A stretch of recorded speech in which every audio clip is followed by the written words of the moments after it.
আগেই বলেছিলাম আমি যতদিন আছি গরিবের কোনো ক্ষতি হতে দেব না, শুনলে না তো?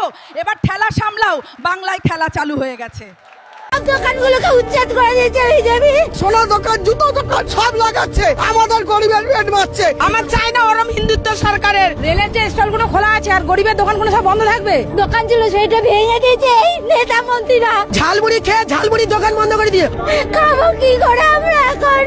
ওনাকে পাল্টাতে বলেছি বলে এমনি ভাবে পাল্টিয়ে দেবে। যারা গরিবের পেটে লাথি মারবে তাদের দিয়ে কি হবে? আমাদের লাইনে গলা দিতে হবে, আমরা মরে গেলে এরা শান্তি। বলো আমাদের 2 টাকা 10 টাকাতে ওনাদের চোখ পড়ছে, আমাদের পেটে লাভ মেরে আচ্ছা দিন করবে। আমাদের হাজার হাজার টাকার মাল বিনা মতলবে তুলে লুট করে দিল লোককে দিয়ে। 3000 টাকা অন্নপূর্ণা ভান্ডার দিলে কি পেট ভরবে? আমাদের পেটে লাথি মেরে দিচ্ছে স্যার, আমাদের পেটে লাথি উনি বিরোধী দলনেতা থাকাকালীন বলেছিল একটা হকার উচ্ছেদ হবে না, যদি কোনো জায়গায় উচ্ছেদ হয় আমাকে বলবেন।